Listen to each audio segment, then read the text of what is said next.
We'll do it live. Okay. We'll do it live. Fuck it. Do it live. I'll write it and we'll do it live.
James was can say is, ooh, a piece of candy, ooh, a piece of candy, ooh, a piece of candy, ooh, a piece of candy.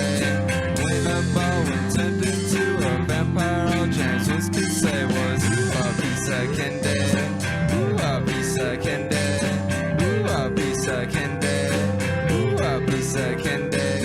When he became Peter's best friend, they sat around the house and said, piece of candy, ooh, a piece of candy, ooh, a piece of candy, ooh, a piece of candy. And you know that James Woods practiced his lines real well, but everything that he reads becomes real hard to spell. Everyone tries to help him, but the words just won't come out. There's only one thing he can think of, and it's what comes out his mouth. Ooh, a piece of candy, ooh, a piece of candy, ooh, a piece of candy, ooh, a piece of candy. When he comes out of his house, the women scream and shout. Ooh, a piece of candy, ooh, a piece of candy, ooh, a piece of candy, ooh, a piece of candy. They don't know that he's an actor, the best of them all when he says, ooh, a piece of candy, ooh, a piece of candy, ooh, a piece of candy, ooh, a piece of candy. Reese's Pieces on the floor and watch him conversate. Ooh, a piece of candy, ooh, a piece of candy, ooh, a piece of candy, ooh, a piece of candy. And you know that James Woods practices lines real well, but everything that he reads becomes real hard to spell. Everyone tries to help him, but the words just won't come out. There's only one thing he can think of, and it's what comes out his mouth. Ooh, a piece of candy, ooh, a piece of candy, ooh, a piece of candy, ooh, a piece of candy. When he comes out of his house, the women scream and shout. Ooh, a piece of candy, ooh, a piece of candy, ooh, a piece of candy, ooh, a piece of candy.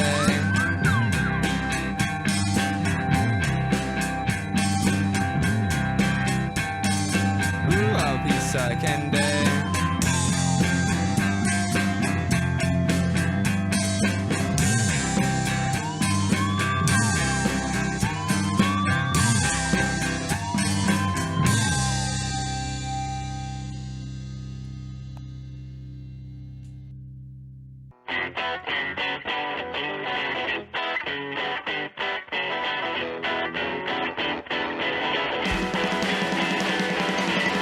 That girl, wherever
seeing things you people wouldn't believe. So, a creature for my amusement. Prepare for battle. Fucking thing sucks!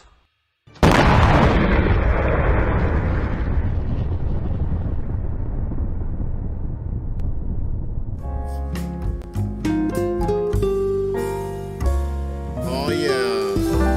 It ain't extra Bulla without the groovy music. Doo-doo-doo. Never learned how to play. Story of my life, sad face. Welcome, creatures and all the wonderful people of the world that are watching this. I'm your Uncle Warren, and it is another wonderful time here at Extra Bulla in Brooklyn, in the Brooklyn Batcave. Let me give some shout outs to everybody that showed up in the pit, aka the chat. Oh, Sleepy Josh, Noli Reefer. We got Ricky Rant, Steve Wolfbrand, the best radio name in the chat. Steve Wolfbrand, live in the mornings. We got Ed Heller, Angel Rivera, Dingo's here. All the cabs. That's right. Yeah, the whole Hee Haw gang's here. Got Gamer and Kim and Anthony. Hello. Who else we got here? Chris Legion. Yes. And Steve Cutler live. He's here as well. Yeah. Everybody that you love. The usual suspects showing up. Tonight's a good night. It is the return of Fiorella. Enough of looking at my ugly mug. Hopefully this works. Survey says, hey, Mazel Tov. And I'm not even Jewish. Hello, doll. You are alive and ready to rock and roll in your 1990s apartment type looking place there. How you doing? Good. I'm doing good. I'm here in New York, so salute to you. She's invaded the East yeah. Coast. I have. I always talk shit about the East Coast because, like, it's cold and it warmed up. Like today, I came in with a leather jacket and like a sweater, and I was fine. It was warm. It was like almost 50. So you brought the heat. You brought that left coast heat. Good for you. I'm glad too, because a few days ago we got the cyclone, the bomb blast, whatever they were calling it, and I don't know. It wasn't like too much snow, but it was still just kind of annoying. It was like an annoying amount. Like when you get in the me and my lady friend, we went over to this park over here in Fort Greene. It was great. It was like balls cold, but the snow was fresh, and like people were like, little kids were on sleds and stuff like that, and I had my big floppy like Minnesota hat, and it was great. We had a blast just watching everybody and having a good time. And then you had to deal with the snow that once it turns ugly, it turns like that dirty, it's like depression snow. And but yeah, it I think yesterday it started melting a little bit because it was I think it was in the 30s yesterday. But yeah, then you coming to town, and now it's like I think it's practically gone. So thank you for that. Yeah. So me and Bill Gates, we have a connection, You shouldn't even jokingly say that because somebody's going to be like, see, I told you she was sus. There's always narcs in the chat somehow. There's always like some name I don't recognize. I'm like, wait a minute. Because not a lot of people watch this show. It's usually like the same people that watch the show every week, which is fine. It's like having your friends over, But then you see like a strange name. You're like, hey, wait a minute. What, who's this? I smell fed. What's going on? I'm kind of paranoid too. So, anyway, sorry. Enough about you. Let's talk about me. So, anyway. Always. I always want to talk about you. Fee, you are my favorite. Don't tell anybody, even though this is a live stream, but you are my favorite. That's what Fee stands for. Favorite. Cause you're like you're always here. You know, you say you're gonna be here, you're gonna be here, and I'm like, oh, Fee, you know, my little sister from another mister. So you're here on the East Coast in New York.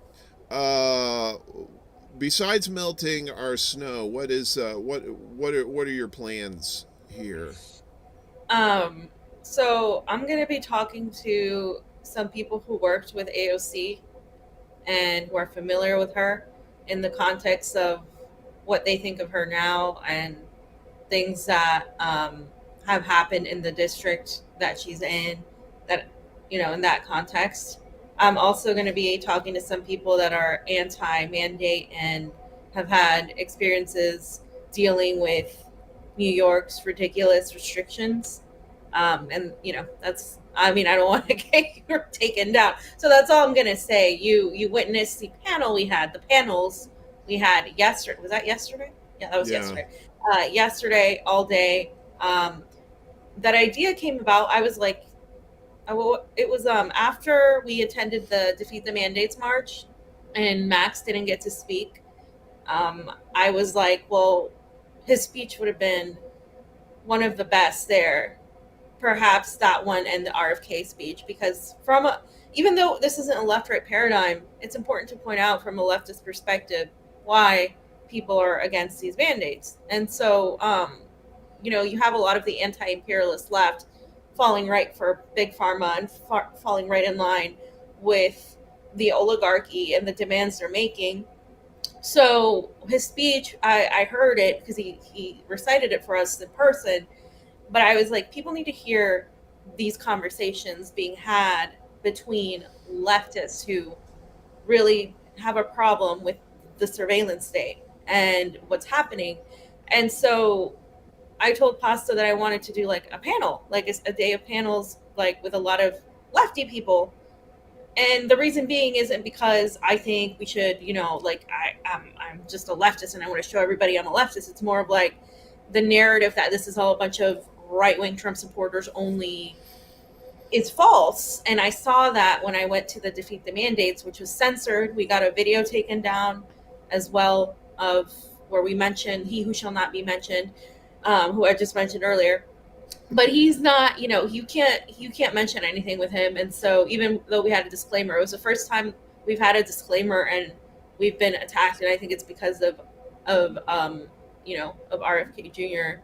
But other than that, like, we just felt like there needed to be conversations, and we met some doctors there and stuff. So that's why we did it. And Pasta really took the initiative to put it all together and call a bunch of people and schedule a bunch of people, because he talks for hours on the phone.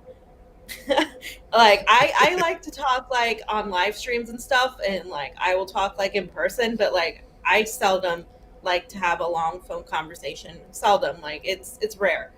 But Pasta will sit on the phone and like talk for hours and be like, okay, like let's do this and blah blah blah. So he did that, and so that's how it came about. And we're doing a lot of that. I'm also working on a story. I keep getting more information on the T-Mobile mandate that they're forcing their workers to adhere by April 2nd.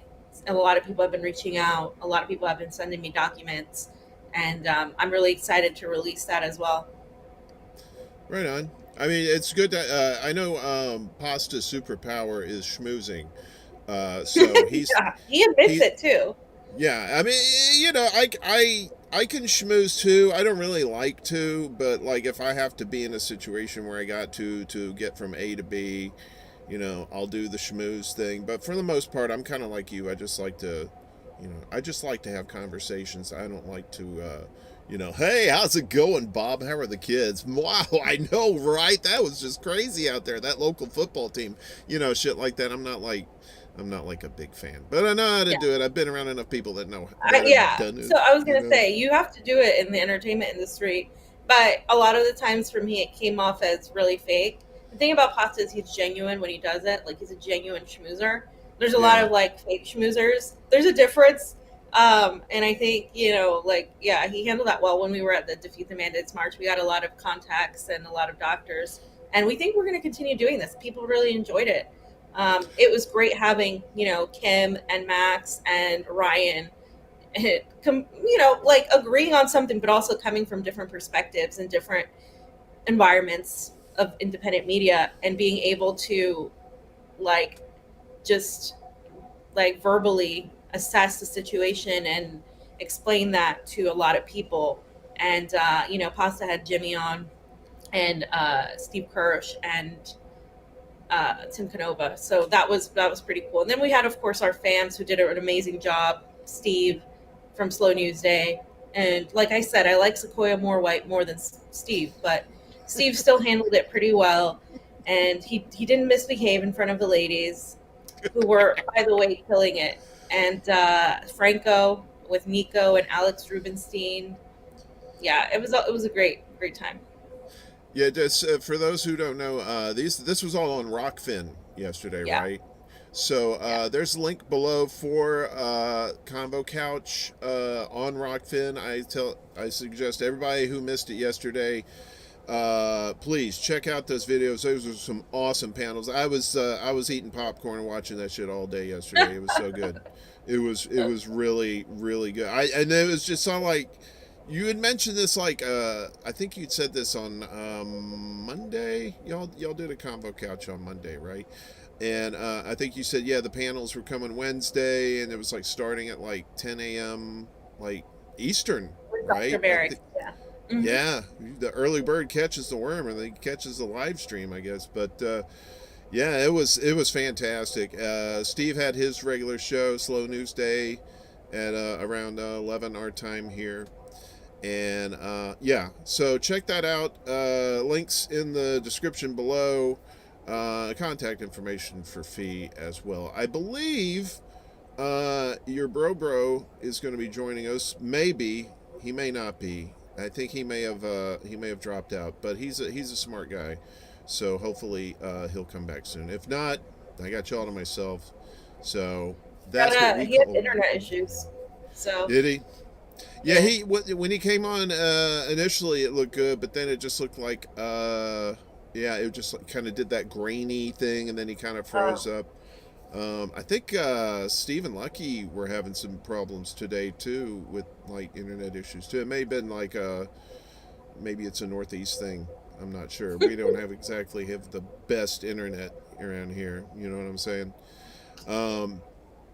So you're going to be going out around and about. Actually, that I was thinking about doing that a few months back, of just hitting up the Bronx, but I don't really have the equipment to do it to just go around and just.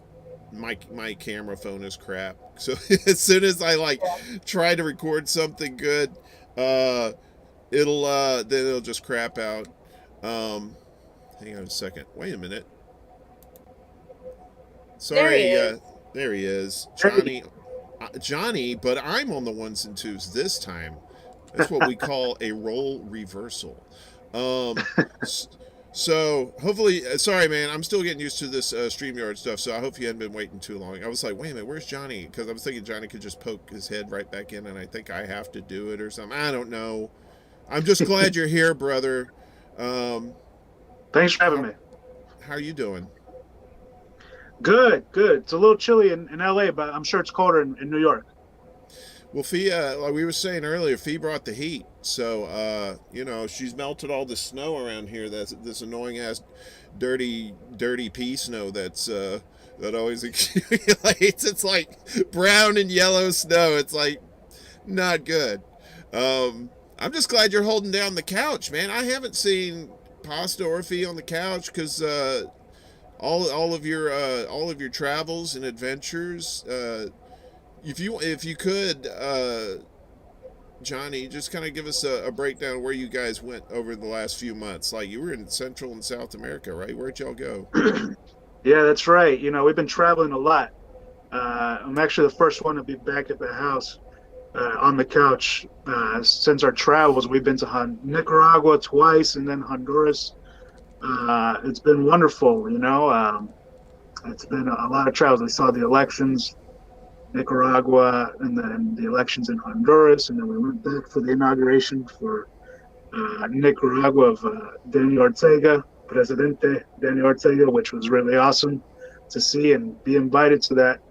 It's crazy how, such a small channel could get invited to witness a pivotal moment in history like that. This cultivation of China and Russia and Nicaragua being a force against the empire, against the imperialists here in DC and the imperialists. I think I applaud what y'all were doing. Seriously, I mean, you were really like making the mainstream media look really stupid. I know that's not hard to do these days, but the fact that y'all were on the ground down there covering, because you probably heard this too, all the bullshit propaganda that was going on up here in the States, and you guys are on the ground and they're like, no, bitch, that's not what's going on. Silly beans. We got the footage and everything. We've been live streaming this shit the whole time. What's wrong with you? I mean, you see me. I was pissed. I was calling New York Times out on the air, on live, and somehow, in a third world country like Nicaragua, the 4G was working like perfectly. It was working perfectly for our live stream. In the Northeast region, autonomous region, which, got struck by 2 hurricanes back to back, and their infrastructure is better than like, I don't know, some spots in the US, I could say. But yeah, no, I mean, it's isn't it awesome? I mean, we've come so far. I love it when people actually go to places and experience those places for themselves, and you have a totally different perspective than the hearsay or whatever you hear like in the media and stuff like that. I'm an old fart, obviously. He hides the gray, but I've been propagandized enough, but in my lifetime, and I admit it, I wasn't very smart. And then I got into news and I started to see things a little bit differently. But I got out of news for a while. And then when I started doing stuff in this space, I started meeting folks like y'all. And I said, wow, it's real journalism again. This is, I've missed this. Because I used to work with some really, like, tough journalistic cats down south that were like, who, what, where, when, why, let's investigate this shit. We're not about putting flower shows and stuff on here. And I miss that. I gotten out of the game, and it's like, now I have people on that do that kind of thing. And it's like, I get to help them share their stories. And one of the things that I always find fascinating is when you guys do live streams down there. So I know we talked for a little bit, Jonny, before the show, but I wanted to get like I said, we had Oz and Sleepy Josh on here from Roar Media and Slow News Day. Very, very smart fellows. We were talking about tech and stuff, and I was just wanted you, if you could quickly kind of just describe some of the tech that you take with y'all to do that sort of thing, and what some of the problems you had to get around that sort of thing. Yeah, so on the ground, I mean, really, if you have a nice phone, like an iPhone or a nice Samsung Galaxy phone, I mean, if you have a good plan, you can actually get international, like, roaming, and then you're able to live stream on the ground. But I mean, even here in the States, having a good phone, and then all you need is a tripod and then a phone holder. And then you got to think about audio, then it's shotgun mic or a handheld mic, and the connection to that. And then you also got to think about, charging the phone and making sure that it has enough battery, and then the tripod, so then you don't have to hold the phone the whole time. It's a less stress on for me, my back. And that's basically it. I mean, and then the application is Streamlabs. And I do it via Streamlabs, so a multi-stream. And it's pretty easy to do. I've been thinking about making a video just to show, so anybody can do it, because we need more on the ground people doing that. Well, I tell you, that's why I want to do this month and a little bit here into February. I've been doing a lot of specials here. So I had some of the women that are in independent media that I wanted to get their takes, and then we had the tech guys come in and talk about, because that was one thing. Like when Fee was on here last time, Fee is one of our returning champions, by the way. So when you come back to the show, you'll be a returning champion. No game show prizes, unfortunately, but there may be like some snacks around here, something we can send to you. But I think, like, whenever people want to get into indie journalism, a lot of times they don't know, what they're in for, as far as like, well, I got to get this gear.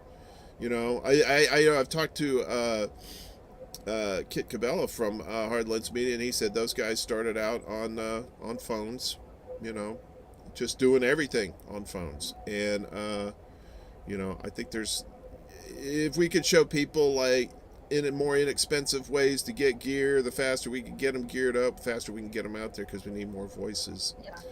Yeah, it's nice having a studio, but like when you're on the ground, it's better to have less equipment, because I mean, he had his big camera too that he would carry sometimes, but that thing is heavy. And you can get the live view, which is like 25 grand. And that's something I would want eventually, but it's basically you travel with internet. It's like something that you get where you can just go live from anywhere, but it's also heavy. It's like, you need to have people carrying that. And, but if you just want to stream basic, like, I mean, when we were in Nicaragua, our friend Camilla was just on a phone and a tripod, and she had a mic, and that's it. And it's better that way, especially if you're in these areas that may be rural and you need to be like ready in like a quick minute. It's better. If you're going to do interviews inside like a house or somewhere, it's always good to bring lighting, because lighting makes such a difference. That's why I had to bring the lighting this time, because it makes such a difference in like how it looks and stuff. But the audio is the most important thing. We've had issues with audio before where it's like, damn it, you can't use that if you don't have good audio. Yeah, audio is always, it's the bane of my existence here. And I've talked to, like, when I was talking with Oz and Sleepy, they were like, yeah, audio.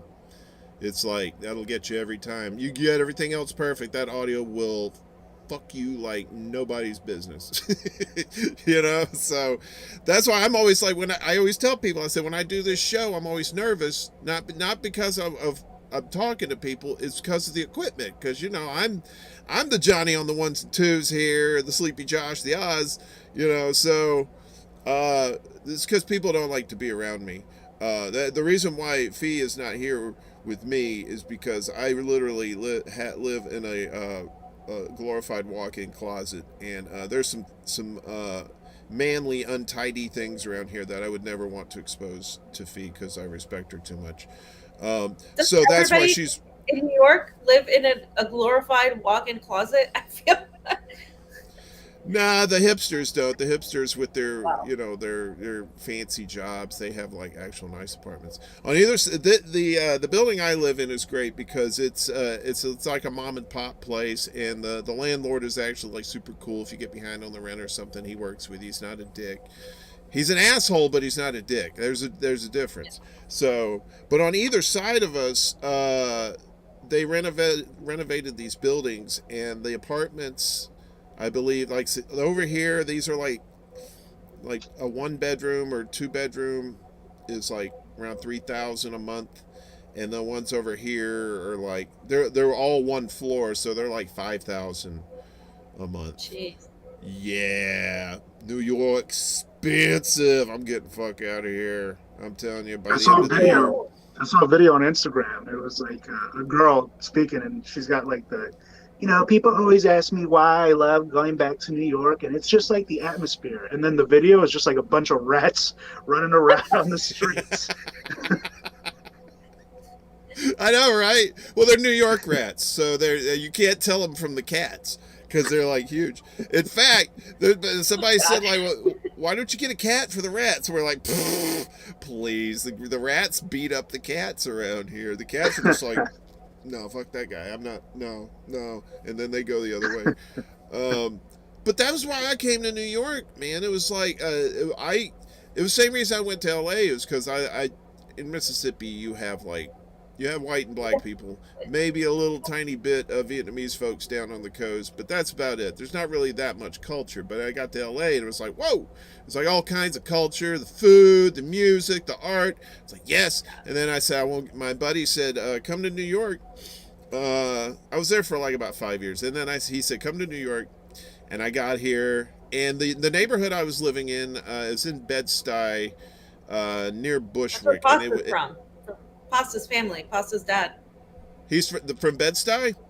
Mm-hmm. Oh, yeah. Well, it's Hipsterville now, unfortunately. Yeah. But when I got here, it was just right before the gentrification started. So where we were living, it's this place. It was right next to this place called Woodhull Hospital, and it was a horrible hospital. My roommate said, if you ever get sick, even if you're dying, do not go to that hospital. Go to Brooklyn Hospital instead, and you'll have a better chance of coming out alive. I said, what if I have like I don't know, like I need stitches or something? I cut my finger. Like, no, go to Brooklyn. So, but it was, that neighborhood was great because you had like, you know, the bodega folks. You know, that was one of those things. You go to the bodega so much, you're like, hey, what's going on, buddy? Hey, how you doing? You know, and it was just like you felt like you were like part of the family, you know. And but now it's like, you know, now Bushwick, Bed-Stuy, it's all getting bought out. It's all prices going up, and everybody's you either have to live in Long Island or maybe upstate. A lot of people live in Jersey because it's cheaper, but even Jersey is getting expensive too. So, but I don't know. I was thinking about going back to LA maybe at the end of the year. So really, maybe LA's kind of crazy right now. I mean, it's not as bad as New York for sure. At least you have the weather, and Kathy Hochul is more ridiculous than Newsom, even though Newsom is, you know, they just struck down Medicare for all and CalCare, which was expected. We told people this, but you know, but like Jonny just sent me a picture where they're demanding, you know, vaccination cards too there too. So it's kind of like the same vibe. I mean, definitely way better weather. What I love about LA, because I was always in between New York and LA, is definitely like the food and like getting around and like being able to go somewhere and like something was open, you know. But the pandemic has changed a lot of that. It's not the same, and the homelessness crisis, you know, it's insane. Like you'll see people in Studio City, in parts of like LA where you didn't see like tents. There's tents everywhere. So it's really bad, and they're not doing a goddamn about it. They're just like pushing it further and further and further. They're criminalizing being on a sidewalk, you know. So it's completely different than what it was 9 years ago when I first moved there. It's just not the same. Yeah, 9 years ago. I was I moved there in 2003, at the end of 2003. And the last place I lived, I had a great little place. Little kind of a studio. I think I was paying like $625 a month. And right there in Koreatown. It was I was telling Johnny this earlier, is Wilshire and Normandy. I was around that area. Yeah. So yeah, I was telling I know exactly where. Yeah. Yeah. Koreatown has gone up in price too. They used to be the place where you wouldn't go, like where people when I first came, they were like, it was still a little bit like, oh yeah, it's up and coming, but it's still kind of sketchy. You don't want to necessarily live there as a single woman, blah blah blah. But now it's like, you know, there's nightlife everywhere. There's these karaoke places that I've been to. What is it? There's one, Brass Monkey is the most popular one. Brass Monkey. Yeah, it's pretty cool. That funky monkey. Yep. Sorry. Exactly. Little beastie. No, that's exactly what I think of every time I hear the name. I've heard of Brass Monkey out there, and every time I heard it, I'd go, Brass Monkey. That funky monkey. It's a good song, Warren. Don't be ashamed. I should be. That I didn't really do much nightlife out there when I was there. I think I tend to get in a little trouble when I drink too much, so I had to tone it down.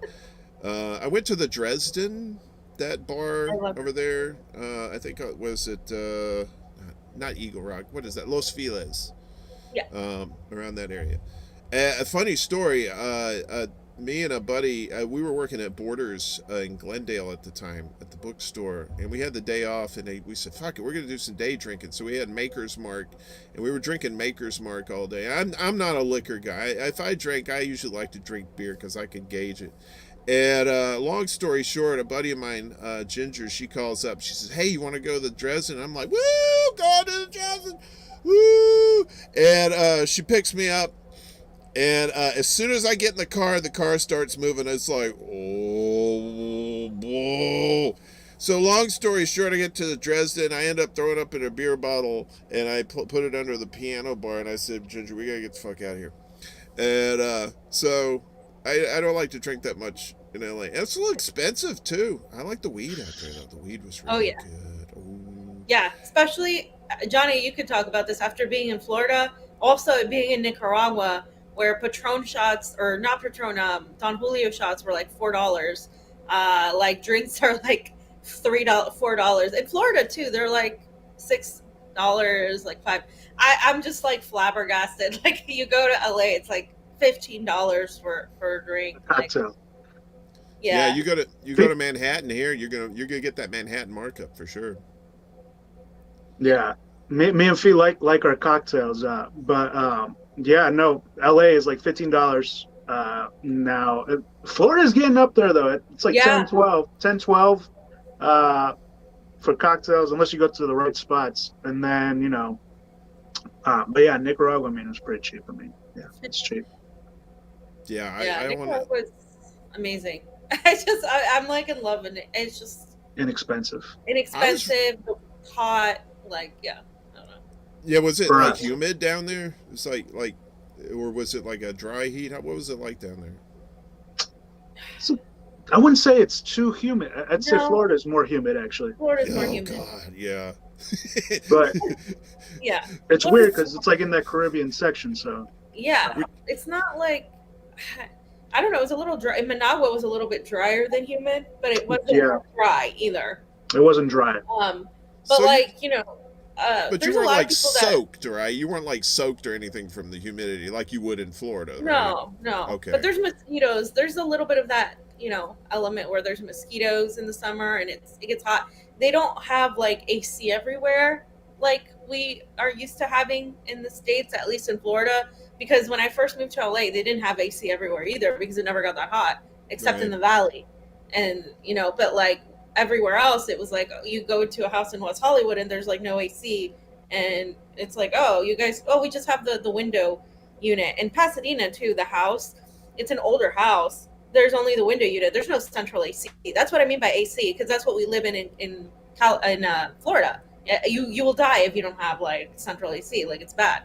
But in Nicaragua, people like open their windows and they think it's warm or it's cool when it's like 80 something degrees. They think that's cold. And I'm like, you guys are like, yeah.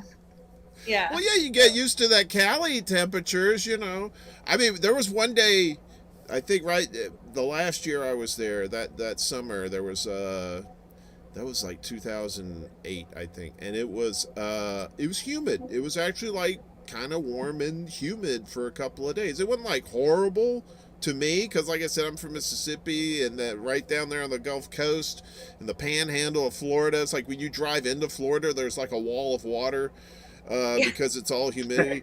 And it was like, I was like, man, it's a little warm today, man. That's a little warmer than usual. And everybody else that was there was just freaking the fuck out, like the sun had gotten like 2 miles away from the earth. They're like, oh god, I'm dying, I need water. I'm like, really? I would think you'd be more scared of the earthquakes than the humidity, but but I was gonna ask you, what are the weed prices out there like? Okay, because let me preface that, because before it wasn't like legal. Right before I left, of course they waited for me to leave, and they're like, "Oh, the fucker's gone. Let's make it legal." So it was like the regular black market prices. But like now, what's it like now? Well, I hear it's better. It was better before. It was because it's not corporatized. So before, when it was medicinal, it was cheaper, and there was more mom and pop shops around, because since it was medicinal, it wasn't as regulated.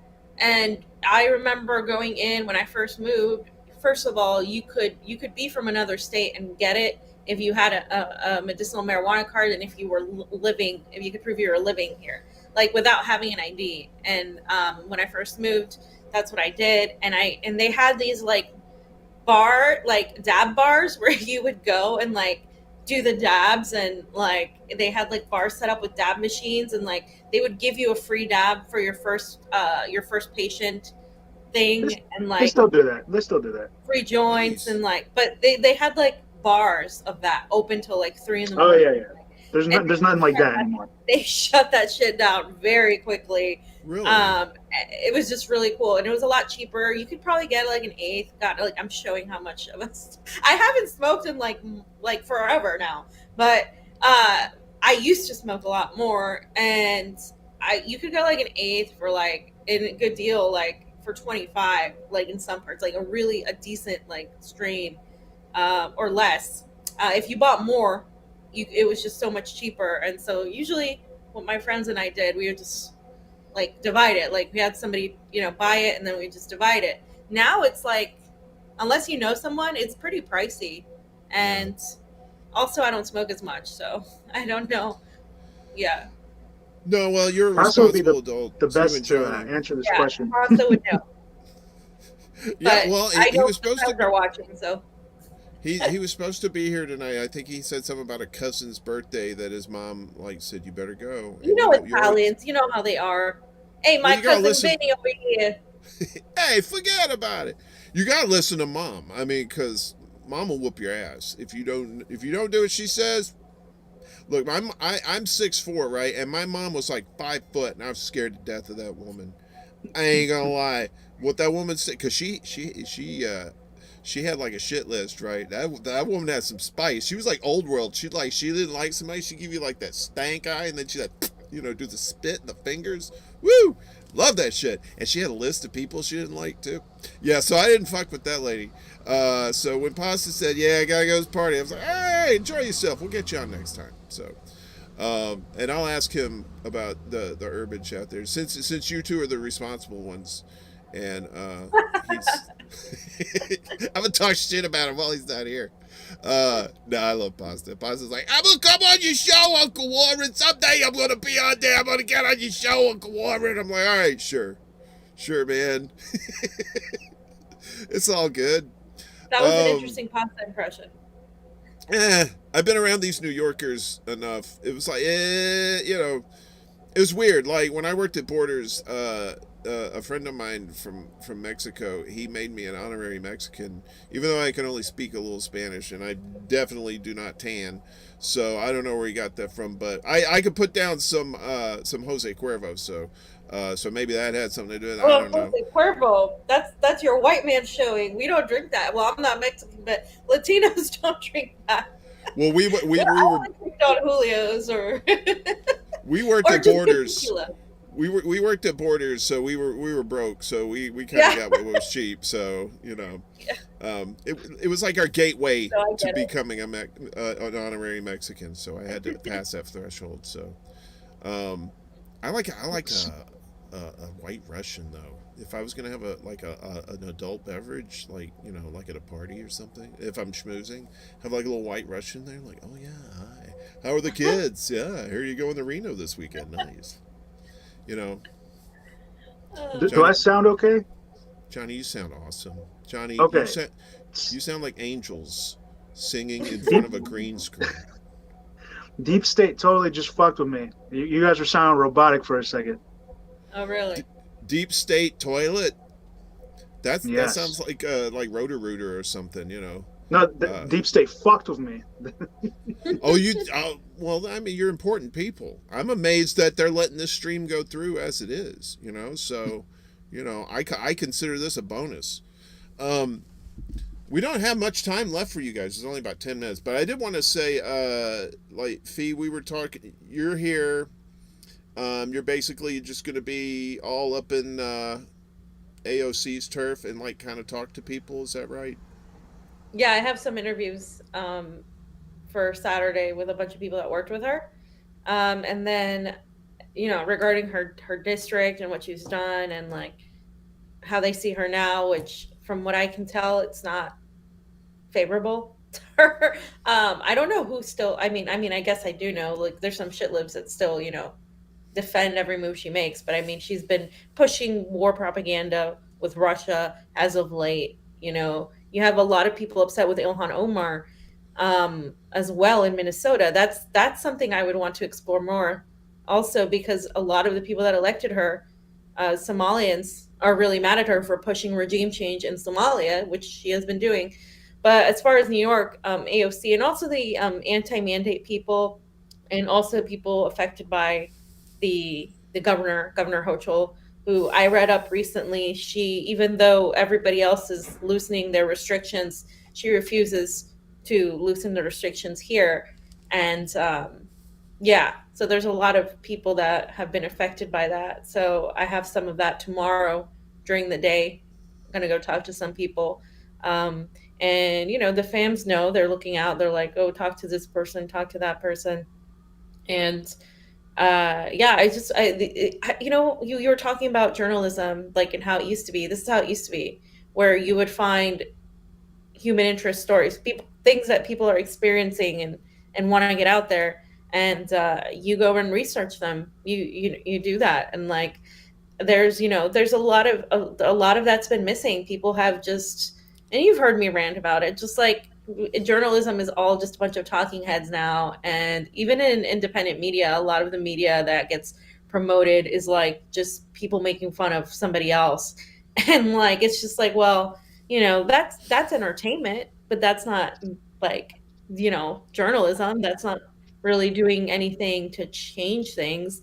I think it's important to expose people to a degree. I think it's important to expose the truth to people who may not be there. But at this point, you know, when I saw that tweet, I don't know if you saw it, Johnny, but there was a tweet Mariam Williamson made with Crystal Ball and Katie Halper and Brianna Joy Gray and somebody else that I don't know. And like, it was like, oh, we're gonna focus on, like, we're gonna get into Congress and focus on getting good Democrats, like defeating the corporate Dems or something along those lines. And I'm like, Jesus Christ, it's 2022, guys. Like, and somebody said, what's the definition of insanity? I think it was Franco doing the same thing and expecting different results. It's like, it's not, you know, 5 years ago anymore. It's not 6 years ago. It's like 7 years ago. Like when you know, I first started supporting Bernie Sanders and that whole thing went down, and then they screwed him and he didn't fight back. That was the time. That was like the portal that we had to go into the timeline where the marmot didn't hit, and this is to Steve, the marmot didn't hit the nuclear reactor, and we would have gone into a different timeline where we wouldn't be sitting here with Joe Biden, you know, saying he's going to cure cancer, and he can't even fucking like utter a complete sentence. Like, we'd be in a different timeline, right? We're in a cartoon world right now, and it's just that moment has passed. There's no pathway through electoralism, and I don't say that to be defeatist and negative. I say that because it's just, this is not like, especially looking at where Nicaragua's at, where Honduras is at, where other countries in Latin America are at. That's not where we're at. We don't have fair elections, and we've been around the world to tell you guys that we don't have fair elections, comparing our first world country and with all our money and resources to an election in Nicaragua. Even the election in Honduras, which had a bunch of issues, was still far better than any election we've had in the U.S. So, oh, definitely. And I'm listening to you guys and listening to the real news, without the taint of the mainstream media. it just convinces me more and more each day that we just have to, we got to rip the carpet up and rebuild the floor, because the system that we have now is just a perpetual cycle of people getting bought off or threatened or whatever, coerced to do the bidding of the oligarchs and stuff, and it's like more and more people are getting tired of that, and I don't know how soon it's going to happen, but I think it's going to happen that yes, Ricky, I did say taint, and that was on purpose.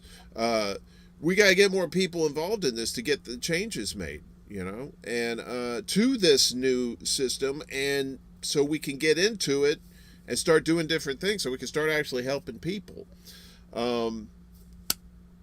We've come to the end of the hour, lady and gent. Final thoughts, since Jonny has been so patient in front of that green screen, and I was tempted to put it like a background behind you, because I got them chroma key skills, and but I didn't want to do that. I was gonna put like flames or like people running. Oh my God, it's hell. Any final thoughts? You want to go ahead and pimp yourself? Tell us everything, where people find you, all that good stuff. Yeah, well, really quick, going off of what Fee said. Yeah, I agree. Electoral politics is in the way. I try to think of solutions of what we can do, because if electoral politics is in the way, the elections are rigged. So then what can we do? Well, the ultimate strategy of those in power, the oligarchs, whoever's fucking running shit, is to divide people up. And I feel like what we need to do is unite. And that means talking to your neighbors, making a community. We are building a community here. I mean, we have a little community here. We have independent media. We have people that watch us. But we just need you need to talk to your neighbors. And if you guys disagree on shit, don't take it too personally, and don't cancel them. I mean, unless it's like something like crazy, right? The really extremes.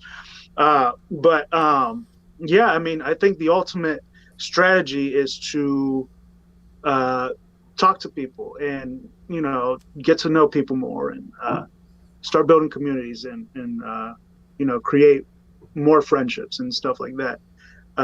And I think we will combat what they're trying to do, which is divide and conquer. And they are succeeding right now, but it's a war that's happening right now. We can just win that war. Try to be positive. I know it's shit times right now, but we got to stay positive. I mean, most of us, are doing pretty okay, but and maybe things can get better. As far as finding me, I'm gonna start doing some more work on True Rebel Network. So you can find me on True Rebel Network on YouTube, and then of course go follow the Convo Couch. Rockfin, YouTube. Look out for us, because we're not stopping, and we can't let these fuckers win. I want a shirt that says that says we can't let these fuckers win. Also, you Good idea for a shirt. Don't let these fuckers win. That's the redneck in me, just wants to curse on a shirt. And just remember, that's the revolutionary in you, okay? Redneck or not, it's okay. You can't spell community without unity. The more you know. Felicious, phenomenal. Please, your final thoughts, feelings, and where people can find you and all that good stuff. Right. Well, just like Jonathan said, I mean, I think we need to unite. That is what they're doing. It's really sad to see so much division, especially on the anti-imperialist left, where they've taken a lot of people and fooled them with this whole COVID situation. Not minimizing what it is or what it's done to people, but just having losing friends over that, to me, is ridiculous. And it started with the Trump administration and how they used him to get people to focus on him, the personality. Oh, he's a Nazi, he's this, is that. So that, then it was the pandemic and January 6th, the elections, all of that. And each stage has been set up to divide us, each event. So look out for the next event, is what I say, because there's a lot going on. We just killed an ISIS militant in Syria. We helped fund and create ISIS. So that's interesting. And then also, of course, earlier today, Lindsey Graham was saying him and Democrats have never been more united. Republicans and Democrats have never been united like this since the Iraq War, because they're so excited to try to push and foment not just regime change, but a proxy war with Russia. So that's the other thing that's happening right now.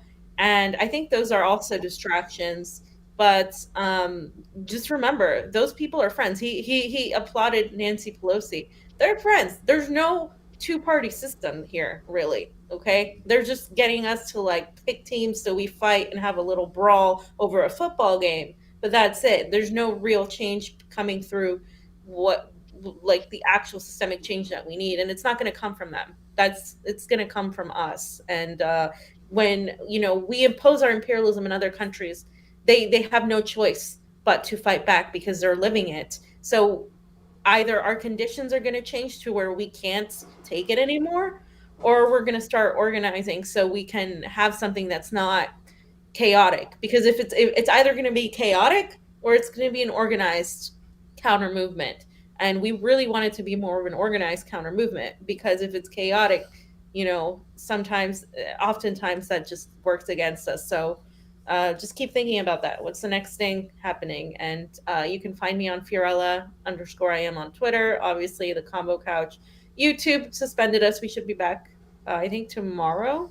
We might be unsuspended. But I don't know how much longer they're going to let us be on there. But we're on Rockfin, and we want to expand to more platforms. And so, yeah. Thanks for having me. I can't say enough how much I appreciate what you and Jonny and Pasta, the whole Mikasa Sukasa network, what y'all do to help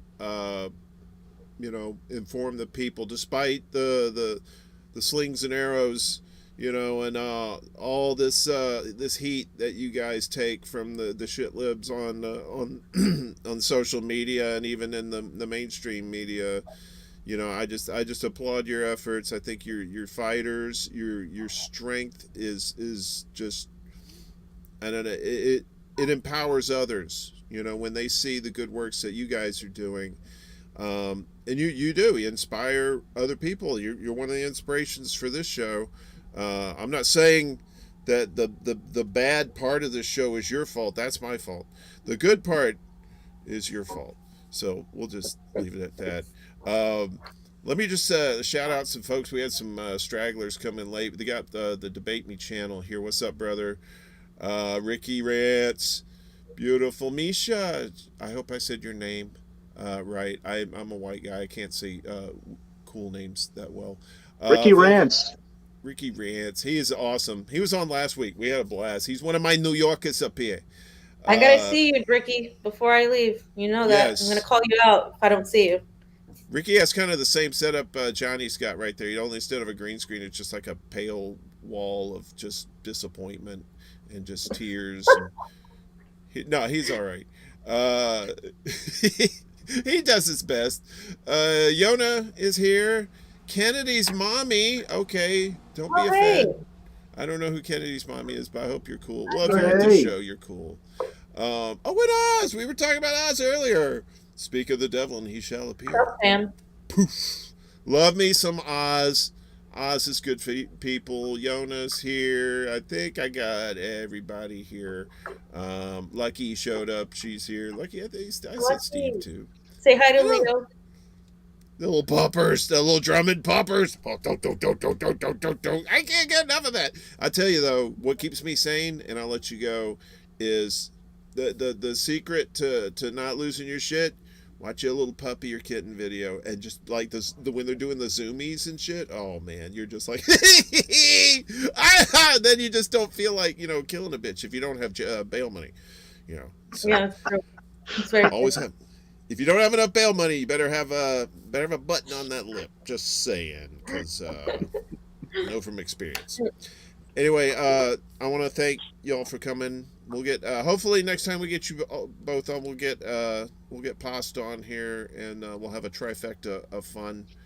In the meantime, Jonny, glad you're on here. Next time you come on, you'll be a returning champion.